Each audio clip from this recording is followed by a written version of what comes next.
요한복음 14장 27절에서 31절입니다. 저와 번갈아 교독하고 마지막 절 함께 읽겠습니다. 평안을 너희에게 끼치노니 곧 나의 평안을 너희에게 주노라. 내가 너희에게 주는 것은 세상이 주는 것과 같지 아니하리라.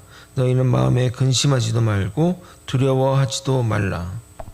내가 갔다가 너희에게로 온다 하는 말을 너희가 들었나니 나를 사랑하였더라면 내가 아버지께로 감을 기뻐하였으리라.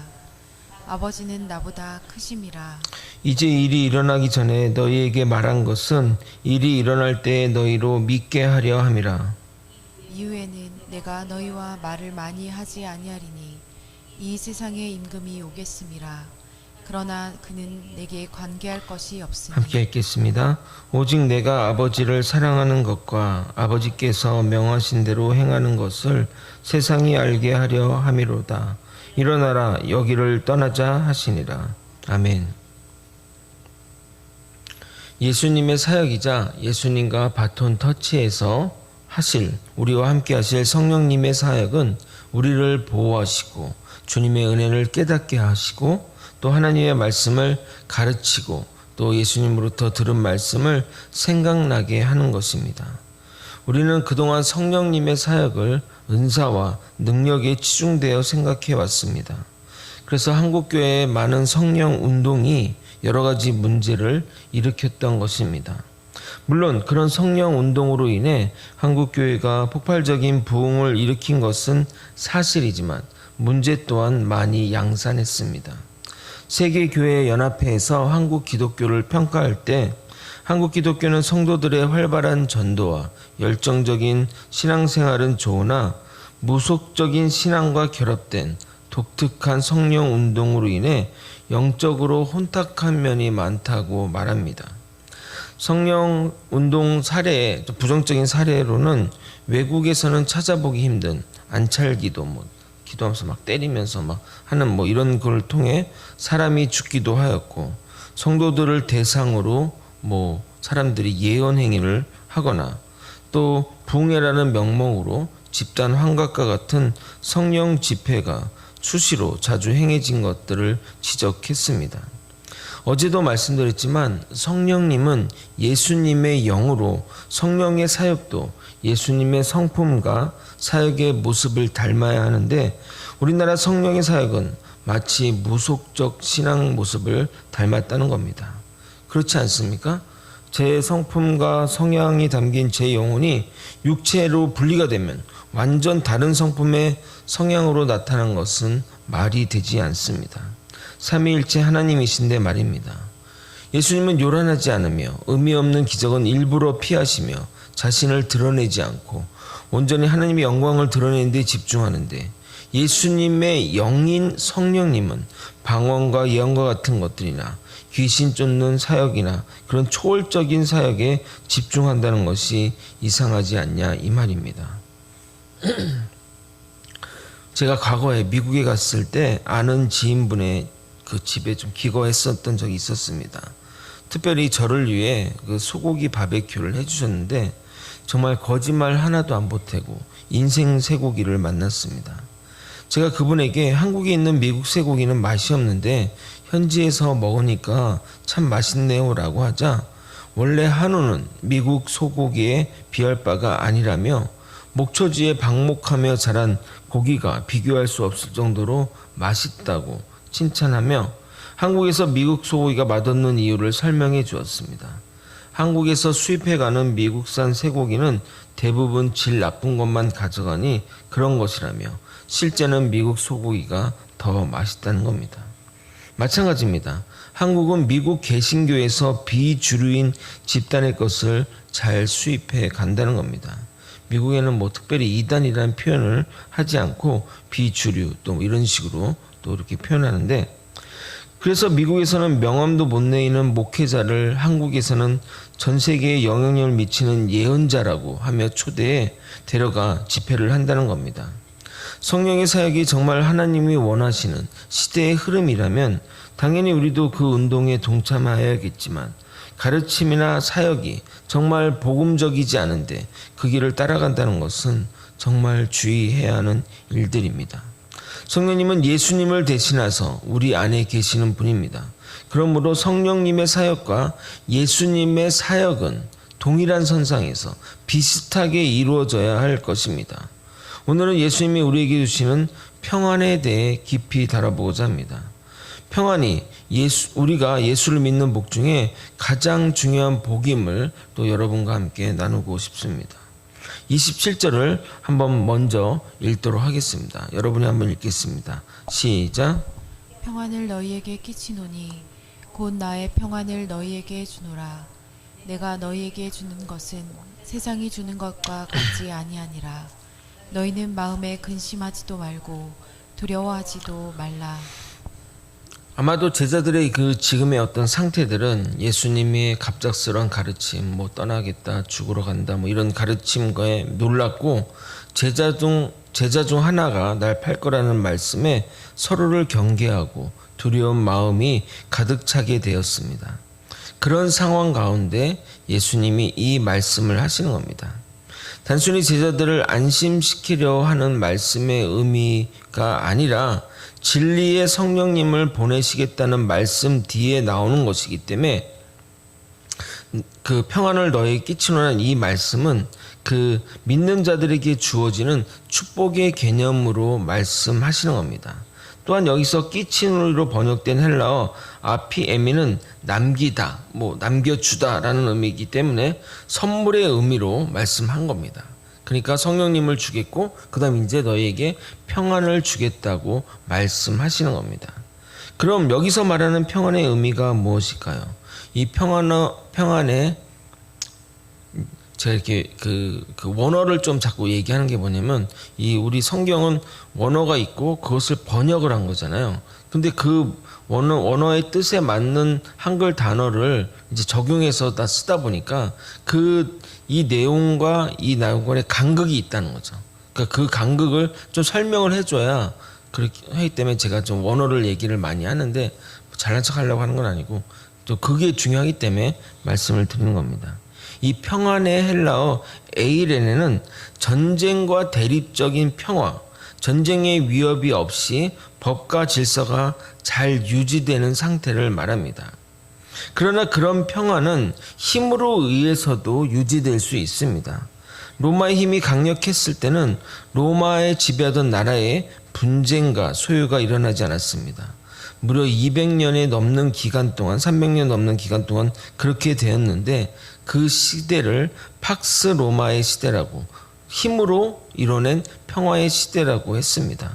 힘으로 지키는 평화는 힘의 추가 비등해지거나 또는 한쪽으로 기울어지면 언제든 사라질 평안인 것입니다.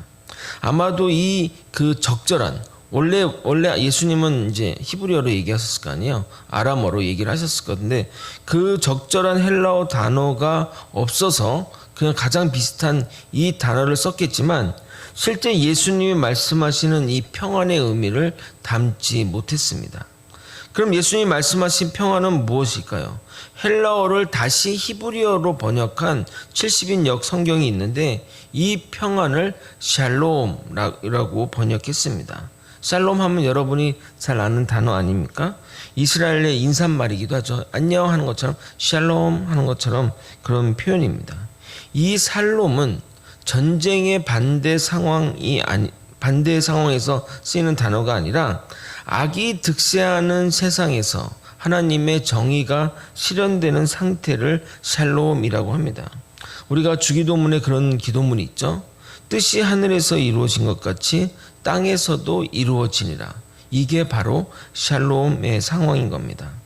세상은 전쟁을 통해 강자가 약자를 군사력으로 전쟁을 종식시키고 평화를 누리는 것을 평안이라고 말하지만 예수님이 주시는 평안은 예수님의 희생으로 세상에 평안을 주려는 겁니다. 그래서 예수님의 희생이 우리와 하나님 사이의 관계를 화해시키고 우리가 하나님께 나아갈 수 있는 상태가 된 것, 그것이 바로 평안의 상태인 겁니다.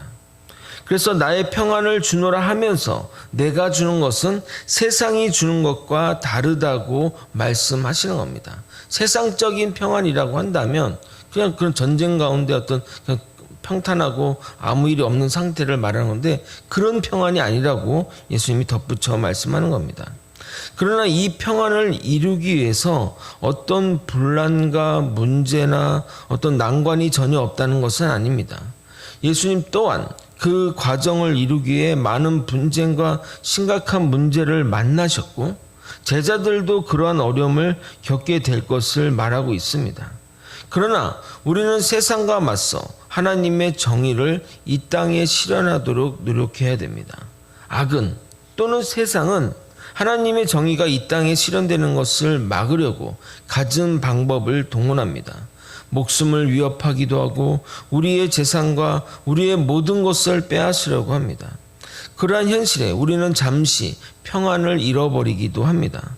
그러나 진정한 주님의 평안을 가진 자들은 그런 외적인 환경에 좌지우지되지 않습니다. 그래서 예수님도 그 죽으시는 순간 가운데서도 자신을 죽이는 자들을 용서할 수 있었고 평안하게 그 사명들을 감당할 수 있습니다. 제자 스데반도 그랬죠. 평온한 상태에서 자신을 죽이는 자들을 용서하며 하늘을 바라보며 나아갔던 것입니다. 사도행전 7장 50절에서 60절까지를 제가 읽어드리도록 하겠습니다. 스데반이 성령 충만하여 하늘을 우러러 주목하여 하나님의 영광과 및 예수께서 하나님 우편에 서신 것을 보고 말하되 보라 하늘이 열리고 인자가 하나님 우편에 서신 것을 보노라 한데 그들이 큰 소리를 지르며 귀를 막고 일자히 그에게 달려들어 성 밖으로 내치고 돌로 칠세 증인들이 옷을 벗어 사울이라는 청년의 발 앞에 두니라.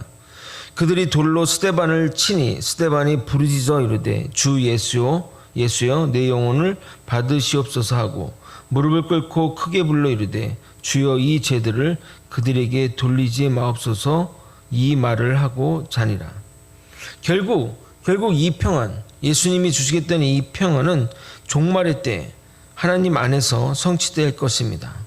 최종적인 평안을 기대하며 나아가는 자들에게 세상의 위협이나 공격이나 방해가 결코 위협이 되지 않습니다. 믿음의 사람들은 이 평안의 삶을 산 사람들입니다. 이 평안에 거는 자는 아무도 그 사람에게서 그 평안을 가져가지 못합니다. 로마서 5장 35절에서 37절을 읽어보도록 하겠습니다.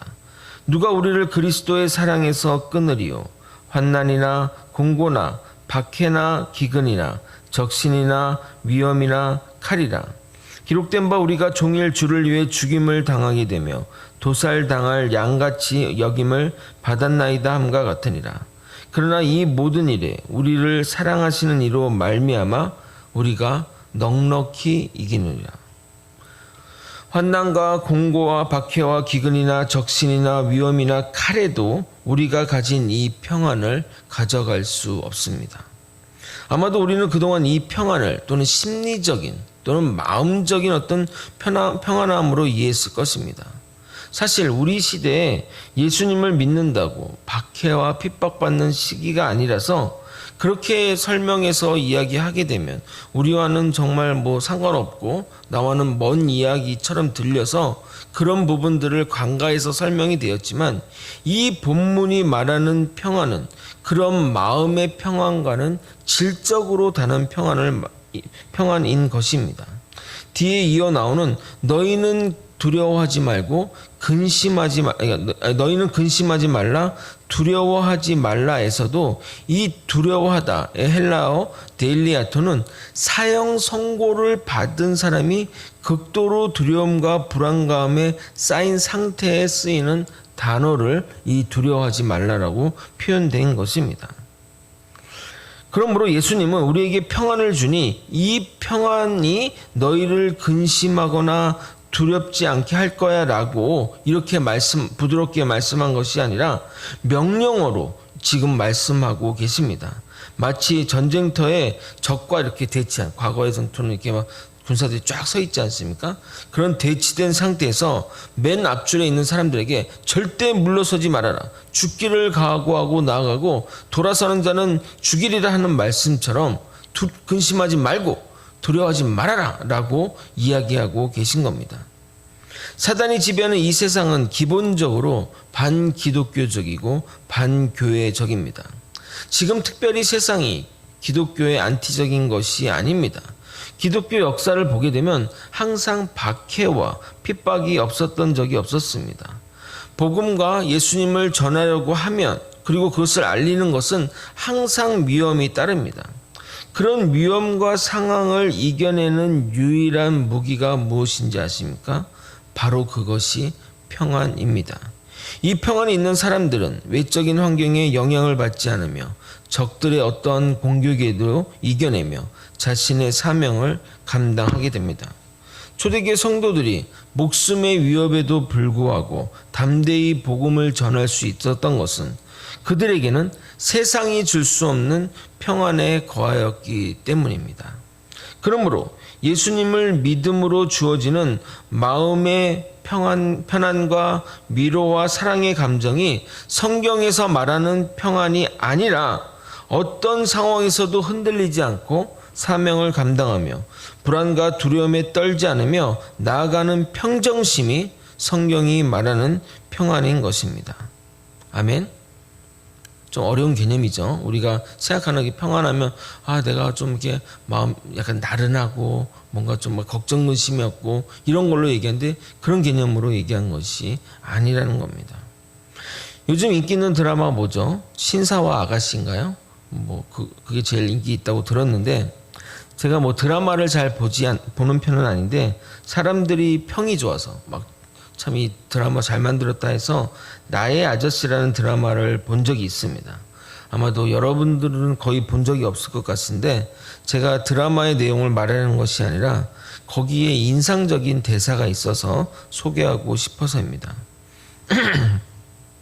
인생을 거칠게 살아온 젊은 여성이 한 남성의 깊은 신뢰를 바탕으로 불안하고 초조한 인생을 벗어나 안정되고 평화로운 삶을 살게 된다는 이야기입니다.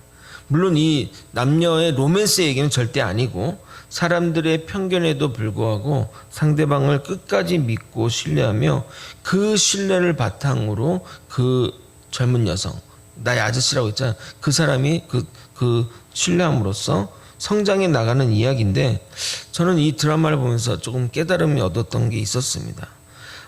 그 남자 주인공이 그 이제 젊은 처자를 신뢰하고 믿어주고, 그러니까 거의 키다리 아저씨처럼 믿어주고 신뢰하니까 그 사람이 그 어려운 환경에서 그 진흙 같은 어둠에서 이렇게 뚫고 나가는 어떤 그런 드라마인데 저도 이제 그걸 보면서 깨달은 게 뭐냐면 나도 내가 맡은 약물이를 끝까지 믿어주고 신뢰해주자. 사람들이 뭐라 할지라도 또 눈에 보이는 것은 그렇지 않는다 할지라도 무조건 나는 믿어주자는 마음을 가지게 되었습니다. 그 드라마의 마지막 대사가 이것입니다. 시간이 흘러 우연히 길에서 만난 두 사람이 이렇게 서로 이야기하고 서로 인사를 나누고 마지막 마음으로 말을 이렇게 주고받습니다. 그 여자 주인공이 지안이거든요. 그러니까 평안에 이르렀다라는 뜻을 있는데 이렇게 마음으로 얘기를 하죠. 지안, 평안함에 이르렀나? 사랑하는 거제 소망교회 성도 여러분, 여러분은 평안함에 이르렀습니까? 세상이 줄 수 없는 평안함에 거하는 저와 여러분이 되시길 예수님의 이름으로 소망합니다. 28절을 읽고 또 설명드리도록 하겠습니다. 내가 갔다가 너에게 온다는 말을 너희는 들었나니 나를 사랑하였더라면 내가 아버지께로 감을 기뻐하였음이라. 아버지는 나보다 크심이라. 28절에 왜 제자들이 두려워하고 근심했던 이유가 나옵니다. 오늘 좀 되게 어려운 얘기를 제가 하네요. 영어 구문에 가정법 과거 구문이 나오면 해석을 어떻게 해야 되냐면 현재 그렇게 했으면 좋겠는데 그렇지 않았던 상황을 가정법 과거로 표현합니다.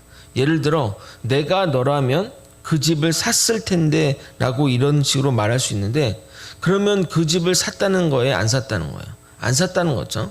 내가 너라면 그 집을 샀는데 너 왜 그거 안 샀니? 할 때 그런 표현 쓰지 않습니까? 이제 안 샀다는 말을 표현한 겁니다. 그러니까 PPT를 다시 한번 보여주시면 너희는 내가 아버지 같다 너에게로 돌아온다는 말을 들었는데 이렇게 먼저 얘기하고 있죠. 그러면 예수님이 돌아오려면 먼저 어떻게 해야 되죠? 가야 올 수 있는 거잖아요. 가지 않으면 올 수 없는 거잖아요. 돌아올 수 없는 거지 않습니까? 가지 않고 돌아올 수 없는 한데 그러면서 뭘 얘기하냐면 나를 사랑하였더라면 이 말은 예수님이 23절에 나를 사랑하면 내 말을 지키리니 했지 않습니까? 그래서 나를 사랑했다는 이 말은 내 계명을 지켰더라면 해석할 수 있는 겁니다. 내 명을 지키는 것은 내 말을 듣는 것으로 해석할 수 있고 내 명을 잘 듣고 잘 따르면 내가 아버지께로 가는 것을 기뻐했을 거라는 말이 되는 겁니다. 근데 자, 가정법 과거 구문인데 너희가 나를 사랑했다면 너희가 기뻐했을 것인데 라고 했잖아요. 그러면 제자들이 기뻐했다는 거예요? 기뻐하지 않았다는 거예요? 그렇죠. 기뻐하지 않았다는 거죠. 너희가 나를 사랑했다면 하나님의 말씀을 계명을 듣고 네가 잘 행하는 자들이었으면 내가 아버지께로 가는 것을 기뻐했을 텐데 라고 했잖아요. 그러면 이들이 기뻐했다는 것이에요? 기뻐하지 않았다는 거예요? 기뻐하지 않았다는 거죠. 기뻐하지 않고 근심 걱정에 휩싸여 있었다는 거죠. 근데 예수님이 가야 올 수가 있는 거잖아요. 근데 가야 올 수가 있다고 가야 돌아가겠다는 얘기를 하셨어요, 안 하셨어요? 하셨잖아요.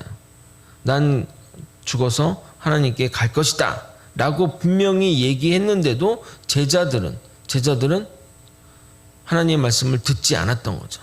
그래서 기뻐하지 않고 근심 걱정에 있었다는 겁니다. 제가 저번에 말씀드렸듯이 예수님이 부활할 줄 알았다면 제자들이 도망가거나 예수님을 부인하거나 하지 않았을 것입니다. 그런데 제자들이 사전에 죽고 난 후에 그것을 예수님 말씀하셨는데도 그들은 그 말을 들었지만 믿지 않거나 듣지 않았던 겁니다. 왜냐하면 예수님을 사랑하지 않고 예수님의 사명에 관심이 없었기 때문입니다. 자신들의 바람이 소원이 너무 커서 자신들의 기대가 너무 커서 예수님이 말씀하셔도 듣지 못한 겁니다. 그래서 마지막 제자의 질문까지 왜 예수님은 세상에 드러내지 않느냐라고 이런 질문만 한 것입니다. 예수님의 제자가 4명이나 질문을 했잖아요. 근데 그 질문들이 다 세속적인 질문이었던 거죠. 왜 예수님 드러내지 않느냐? 예수님 어디로 가시느냐? 예수님 얘기하셨잖아요. 아버지께로 가겠다. 뭐 그렇게 얘기를 하셨음에도 불구하고 그리고 내가 가야 다시 돌아올 수 있다라고 얘기했음에도 불구하고 그런 얘기를 듣지 않았던 거죠. 사랑하지 않았던 거죠. 사랑하지 않으니까 하나님 말씀을 깊게 듣지 않았던 거죠. 나를 더 사랑하니까. 주님을 사랑했으면 주님의 사명에 동조하고 주님의 사명에 따랐어야 되는데 그렇지 못했다는 겁니다. 그러나 예수님은 마지막까지 이런 말씀을 남기십니다. 29절 이제 일이 일어나기 전에 너희에게 말한 것은 일이 일어날 때 너희로 믿게 하려 함이라. 이런 말을 미리 말하는 것이 내가 말한 일들이 일어나면 너희가 나중에라도 내가 한 말을 기억해서 믿으라는 정말 사랑과 애정 어린 말인 겁니다.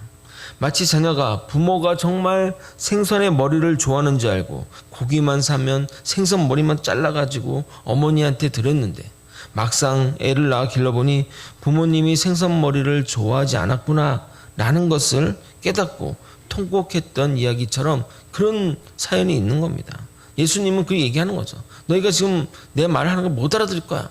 지금 너희가 지금 자기의 어떤 그런 생각들, 자기 안에 어떤 그게 갇혀 있어서 아무리 얘기해도 지금 너희들은 듣지 않겠지만 내가 얘기했던 일들이 일어나고 그리고 내가 다시 돌아오게 되면 내가 이 말한 것의 의미를 깨닫게 될 거야. 그래서 미리 얘기하는 거야 라고 얘기를 하시는 겁니다.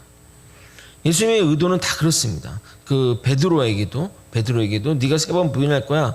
그것을 막 쫑코 주고 네가 그런 인간이야. 그것을 정죄하려는 의미가 아니라 지금 내가 미리 얘기하지만 그런 것들이 하면 생각나게 하려고. 꼬꼬댁 울면 내가 예수님 부르는 얘기를 했음에도 불구하고 이렇게 했구나 해서 깨닫게 하려고 다시 주님께 돌아오게 하려고 말씀을 하시는 겁니다. 마지막 30절 31절은 읽지 않고 간단하게 설명드리고 설교를 마치도록 하겠습니다. 이제 더 이상 너희랑 대화할 시간이 많지 않다. 곧 사단이 나를 좌지우지하겠지만 그가 사단이 주권적으로 나를 맘대로 하는 것이 아니라 나는 하나님을 사랑하여 하나님의 맡기신 일들을 하는 것뿐이다. 자, 이제 떠나자라고 말씀하시는 겁니다. 임박한 십자가의 길을 암시하면서 14장은 이렇게 마무리됩니다. 말씀을 정리하겠습니다. 그동안 우리는 평안을 심리적인 또는 마음의 평안으로 이해했습니다. 그러나 이것은 전투적인 평안의 의미입니다. 이 평안이 우리에게 있기에 우리는 어떠한 위협과 환란에도 이겨낼 수 있다는 겁니다. 그러니까 어떤 결론에서 평안이 아니라 이 평안이 있기 때문에 우리가 주님이 우리에게 주신다고 했잖아요. 세상에 주는 평안이 있기 때문에 이 세상과 환란과 그런 것들을 극복해 낼 수 있다는 겁니다.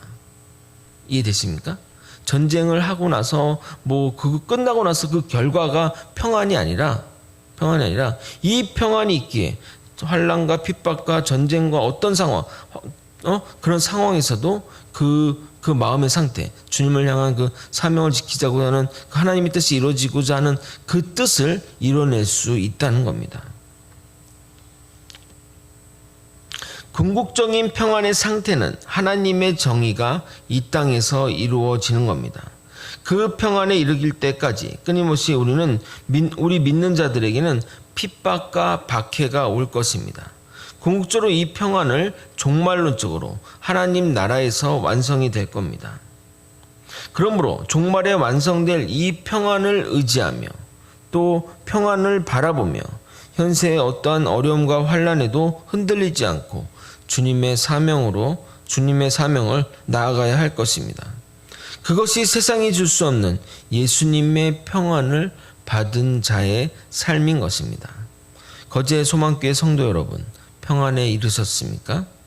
우리 모두 주님이 주시는 평안에 이르는 저와 여러분이 되시길 예수님의 이름으로 소망합니다. 기도하겠습니다. 하나님이 말씀하시는 평안은 세상이 줄 수 없는 평안이입니다. 이 평안을 가지고 세상의 어떤 환난과 근심과 두려움과 걱정에도 불구하고 온전히 주님의 사명을 감당하며 살아가는 믿음의 사람들이 되게 도와주시옵소서. 아버지, 주님의 나라의 뜻이 이 땅에서 이루어지는 것이 궁극적인 평안의 상태임을 깨닫고 그 나라와 그의 의를 위하여 살아가는 우리 모든 믿음의 사람들이 다 될 수 있도록 이끌어 주시옵소서. 사랑이 많으신 예수 그리스도 이름 받들어 기도드리옵나이다. 아멘.